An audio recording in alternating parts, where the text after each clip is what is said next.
Bon dia.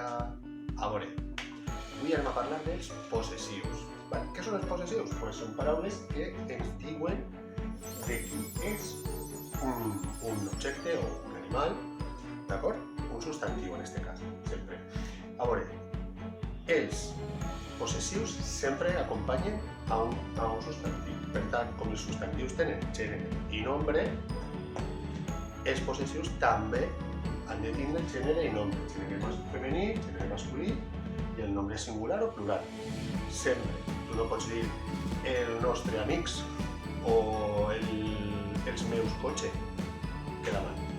Per tant, la manera que tenim per a que funcioni correctament és que han de concordar, això és una concordància, gènere i nombre. Quines coses hem de saber dels possessius? Que solen, en valencià, solen portar article. El, la, els, les. També, com podem veure, el singular, plural i femení o masculí. Per exemple, ja ho he dit abans, el meu cotxe. En castellà diem d'una altra manera, diu mi cotxe. Més coses que podem mirar, si tenim exemples, per exemple.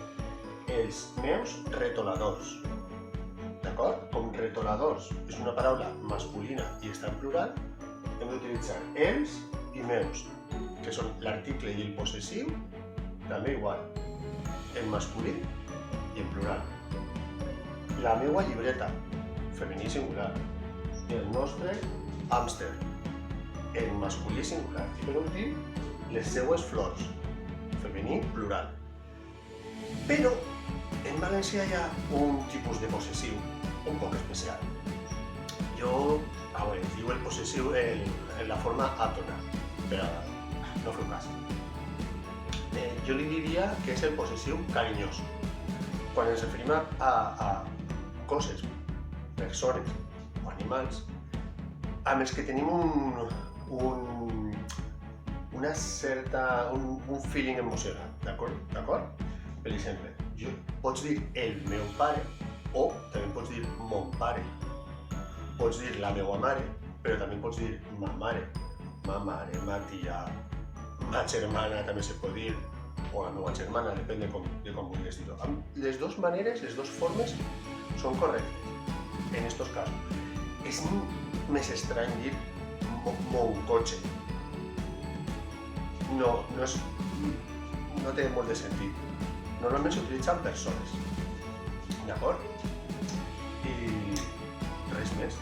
La veritat és que és una cosa molt senzilla i segurament ja ho sabeu d'altres anys i m'ho heu donat 1000 vegades, doncs un poc més. Si teniu dubtes, ja sabeu, el que no heu de dubtar mai és en escriure. Bueno, hi ha quins retoladors de colors, puc escriure. Adeu.